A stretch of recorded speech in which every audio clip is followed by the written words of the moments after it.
Jika ada tokoh yang ingin maju, yang mau bertarung, selayaknya lah dipersilakan maju bertarung. Biar rakyat yang menentukan secara fair siapa yang dikehendaki rakyat, itu yang terpilih. Sebab jika dibuat skenario-skenario yang tidak sehat, entah mengapa kita tidak tahu akhir-akhir ini Allah menampakkan langsung skenario yang dibuat itu. Skenario Sambo. Ini pelajaran besar bagi kita.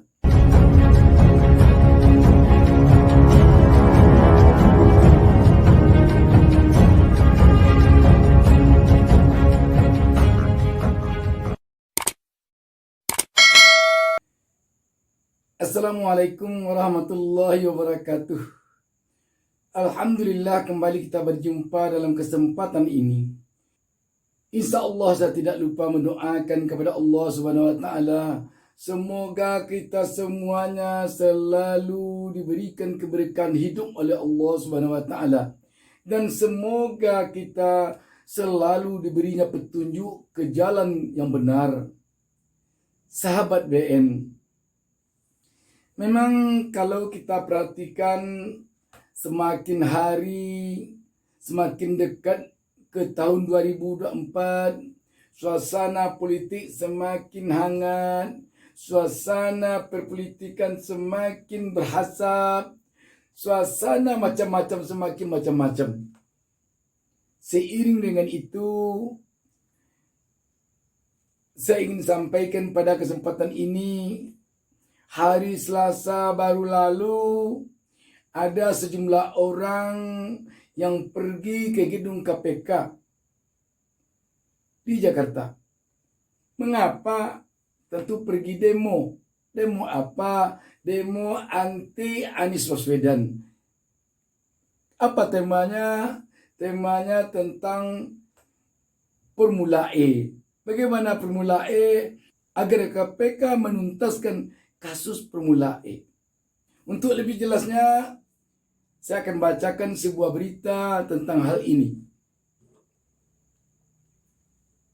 Inilah.com menurunkan berita di bawah judul ketika pendemo anti Anies di KPK diabsen dan diminta tanda tangan mirip antri sembako. Berita ini tertanggal 12 Oktober 2022, hari Rabu. Ada pemandangan yang mungkin bisa disebut lucu ketika sekelompok orang menggelar unjuk rasa di depan gedung Komisi Pemberantasan Korupsi KPK menuntut Gubernur DKI Jakarta Anies Baswedan dijadikan tersangka.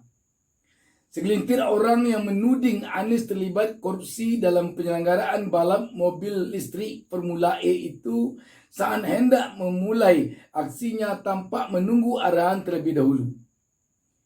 Dalam aksi yang digelar pada Selasa 11 Oktober 2022, peserta unjuk rasa diminta berkumpul oleh seseorang untuk mengambil jatah kaos oblong berkelir oranye. Bagian depan kaos tersebut bertuliskan, "Dukung KPK bongkar anggaran DKI." Sesaat kemudian mereka terlihat mengantri untuk mengambil kaos di mobil Avanza berwarna hitam yang diparkir di seberang jalan gedung Merah Putih KPK. Sebelum mengambil kaos, mereka terlebih dahulu diabsen nama dan diminta tanda tangan kehadiran. Mirip seperti pengambilan sembako yang disalurkan pemerintah untuk warga miskin. Namun, dikarenakan kaos berwarna oranye itu tidak cukup jumlahnya, ada beberapa pendemo yang terlihat tak kebagian.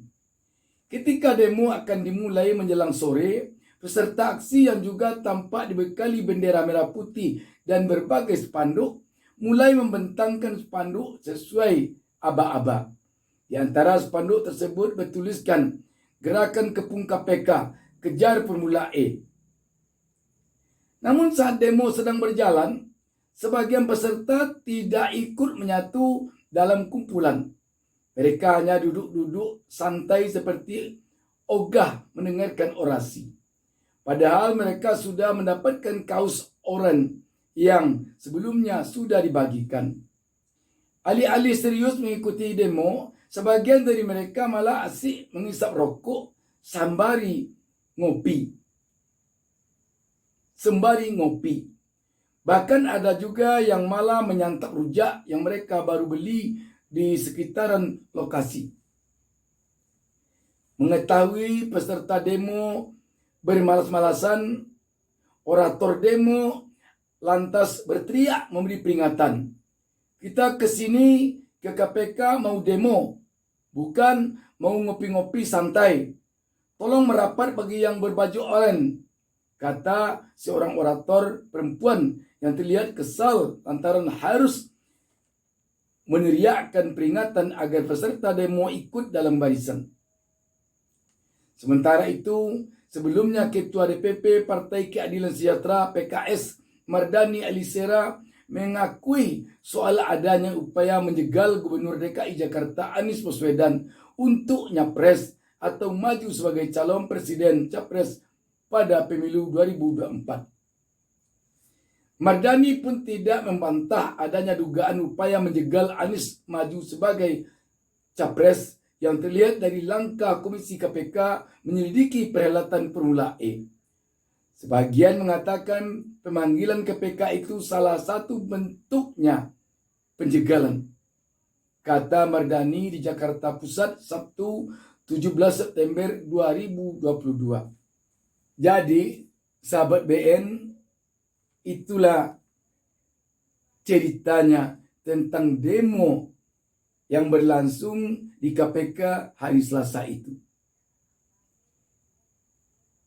Melihat fenomena ini, kita tentu ingin agar negeri ini ke depan semakin baik, bukan semakin jelek atau semakin surut belakang. Karena itu, jika ada tokoh yang ingin maju, yang mau bertarung pada pemilihan presiden atau wakil presiden, pada pemilihan kepala daerah, baik gubernur, bupati, wali kota, ataupun pada pemilihan legislatif, baik untuk anggota DPR RI, anggota DPRD provinsi dan kabupaten kota, serta untuk anggota DPD, selayaknya lah dipersilakan maju bertarung, biar rakyat yang menentukan secara fair siapa yang dikehendaki rakyat itu yang terpilih. Sebab jika dibuat skenario-skenario yang tidak sehat, entah mengapa kita tidak tahu akhir-akhir ini Allah menampakkan langsung skenario yang dibuat itu. Skenario Sambo. Ini pelajaran besar bagi kita. Kenapa bisa Sambo terbongkar sedemikian rupa? Seorang jenderal bintang 2. Rahasianya tidak ada lagi sekarang. Bagaimana dia sebagai kepala Satgas Khusus Merah Putih terbongkar semua. Siapa yang membongkarnya ini? Tuhan Yang Maha Esa. Manusia tidak akan mampu. Banyak hal-hal yang aneh-aneh.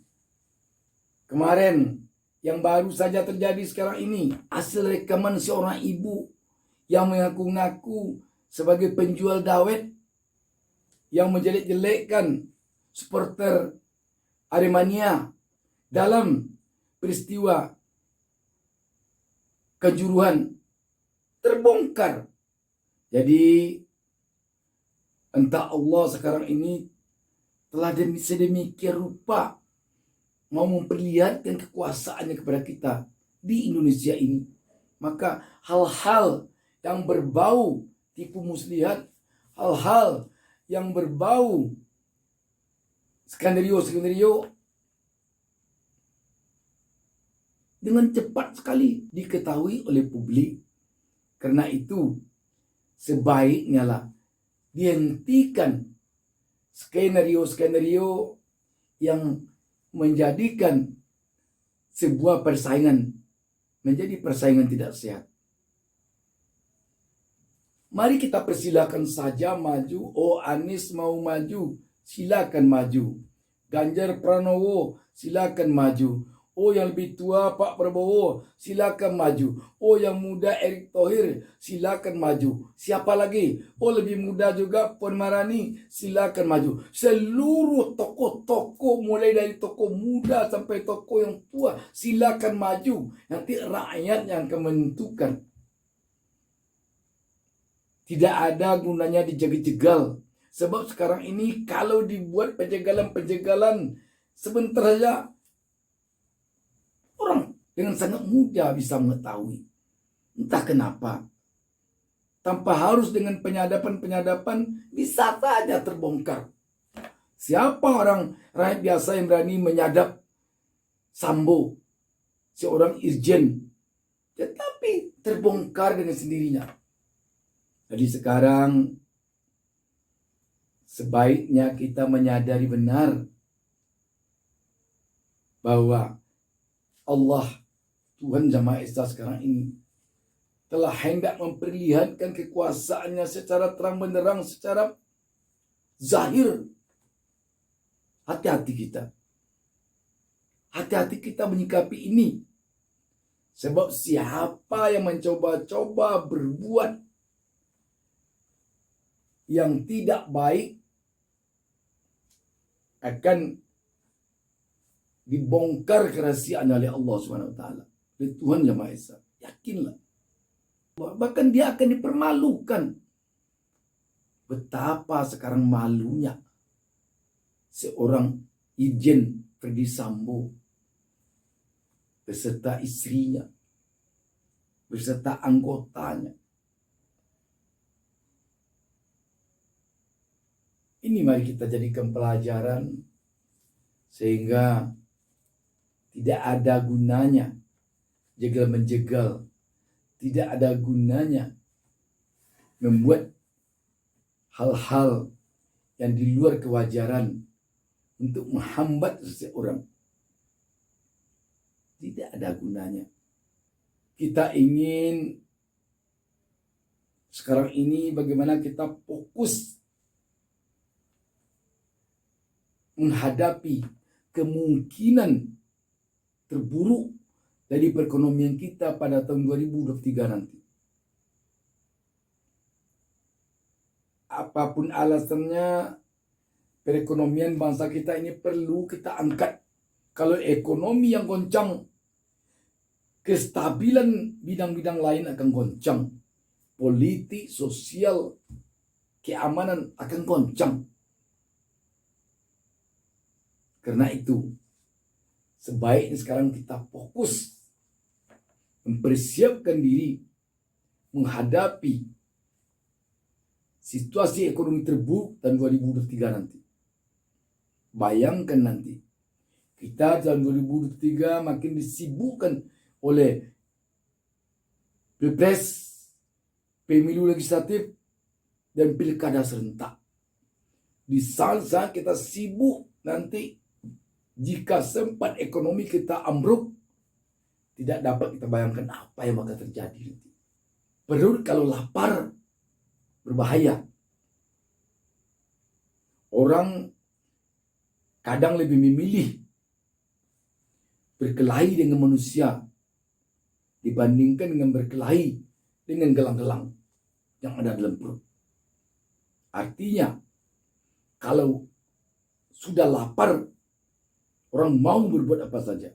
Karena itu, sebelum kelaparan itu datang, seyogianya lah kita semua elemen masyarakat, semua unsur pemerintahan bersatu padu mempersiapkan bangsa ini menghadapi kondisi ekonomi 2023 nanti. Kalau kita masih saja direcoki oleh skenario-skenario murahan untuk menjatuhkan seseorang, kapan kita akan mempersiapkan diri menghadapi kemungkinan terburuk ekonomi kita tahun 2023 nanti? Demikian, wassalamualaikum warahmatullahi wabarakatuh. Jangan lupa subscribe. Jangan lupa subscribe.